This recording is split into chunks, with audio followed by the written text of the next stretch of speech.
Nosso estudo de hoje está no Evangelho de João, capítulo 4, versículo 20. Se alguém diz, eu amo a Deus e aborrece a seu irmão, é mentiroso. Pois quem não ama o seu irmão, ao qual viu, como pode amar a Deus a quem não viu? E Emmanuel comenta na lição 71 do livro Fonte Viva com o título Aproveita.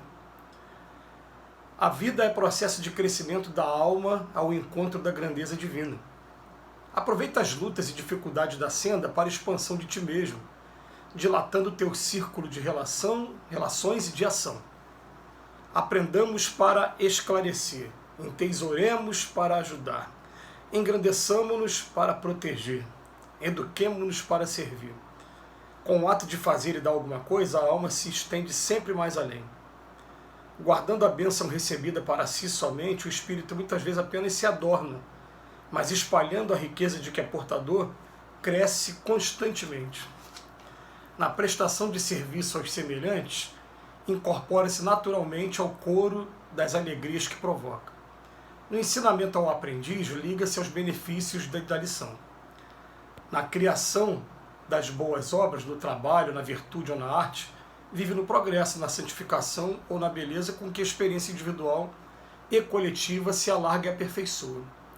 Na distribuição de pensamentos sadios e elevados, converte-se em fonte viva de graça e contentamento para todos. No concurso espontâneo dentro do Ministério do Bem, une-se a prosperidade comum. Dá, pois, de ti mesmo, de tuas forças e recursos, agindo sem cessar, na instituição de valores novos, auxiliando os outros a benefício de ti mesmo. O mundo é caminho vasto de evolução e aprimoramento, onde transitam ao teu lado a ignorância e a fraqueza. Aproveita a gloriosa oportunidade de expansão que a esfera física te confere e ajuda a quem passa sem cogitar de pagamento de qualquer natureza. O próximo é a nossa ponte de ligação com Deus. Se buscas o Pai, ajuda o teu irmão, amparando-vos reciprocamente, porque, segundo a palavra iluminada do evangelista, se alguém diz eu amo a Deus e aborrece os semelhantes, é mentiroso, pois quem não ama o companheiro com quem convive, como pode amar a Deus a quem ainda não conhece? Gente, essa é mais uma daquelas passagens, né? Como diz assim, né?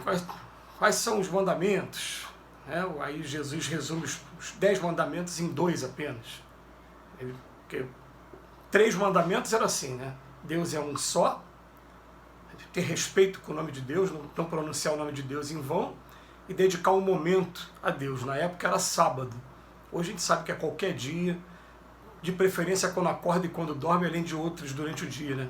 Através da oração. Mas Jesus pegou esses 3 mandamentos a falar, amarás o teu Deus acima de todas as coisas, de todo o teu coração. E 7 mandamentos com relação ao próximo. 3 em relação a Deus, 7 ao próximo. Aí com relação ao próximo vem não matar, não roubar e não desejar o bem do próximo, não cometer o adultério nem cobiçar o companheiro ou companheira do próximo, honrar a pai e mãe e não falar mentira, que é o falso testemunho. Aí Jesus pega esses 7 e bota num só, né? Amará o teu próximo também como a ti mesmo. E nesse momento ele fala assim, como é que alguém diz que ama a Deus, mas aborrece algum irmão aqui na terra? Né? Então ele fala, porque aquele que não ama o irmão, como é que pode amar a Deus? Agora, gente, essa lição aqui, ela vem sempre carregada de alguns questionamentos, porque quando ele fala assim, aborrecer, é claro que num processo educativo, você acaba contrariando um comportamento e acaba gerando algum aborrecimento sempre, né? Mas o convite que vem falando assim, ele usa a palavra, o segredo é que ama o seu irmão. Quando você ama de verdade, você consegue ser enérgico, sem modificar o seu sentimento. Você tem o seu sentimento voltado para a educação. E aí que a coisa começa a ficar interessante.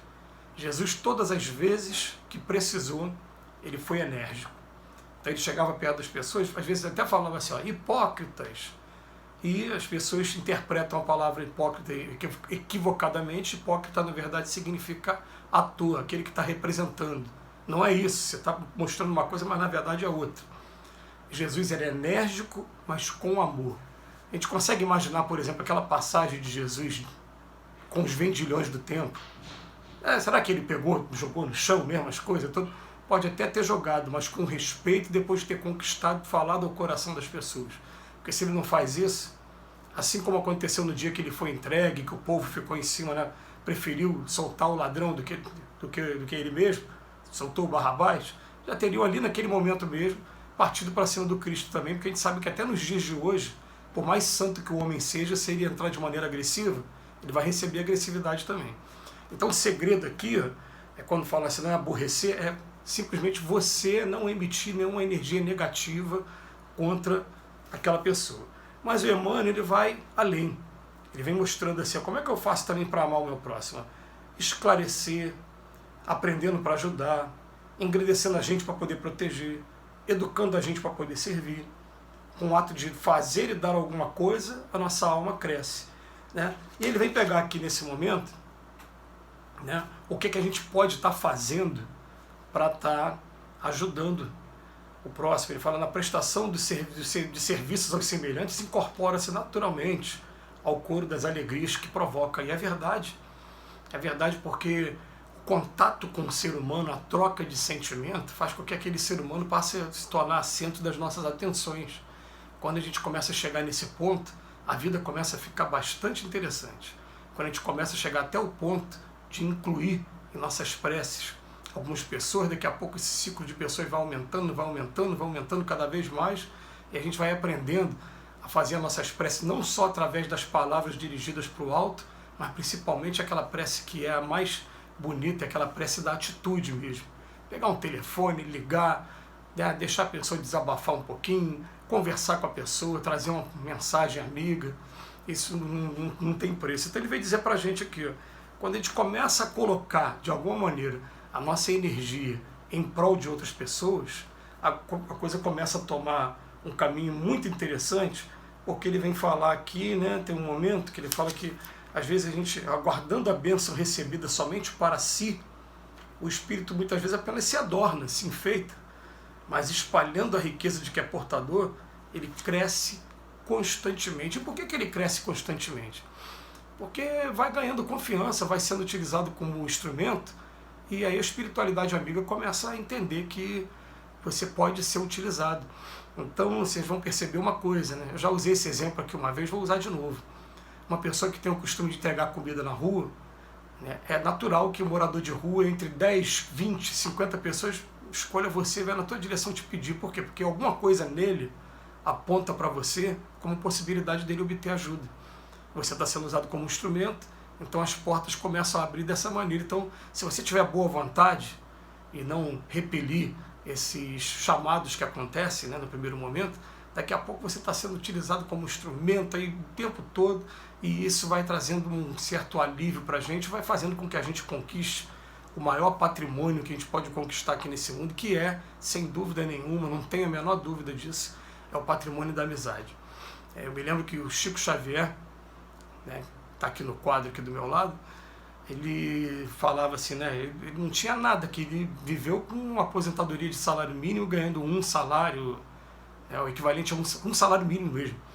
E todas as vezes que ele precisou de alguma coisa, precisou de uma internação, precisou de qualquer coisa, estava todo mundo indo lá para ajudar. A gente pega essas imagens que tem aí no YouTube, né, daquela fila quilométrica que se formava em Uberaba para poder estar recebendo doação de final de ano, pão, flores, até dinheiro ele distribuía, né, falava com todo mundo, mas aquilo ali não era recurso do bolso dele, era recurso que as pessoas doavam, as pessoas entravam naquele trabalho para poder ajudar de alguma maneira, em gratidão a ele estava compartilhando com todo mundo. E dali ele fez um patrimônio muito grande de amigos.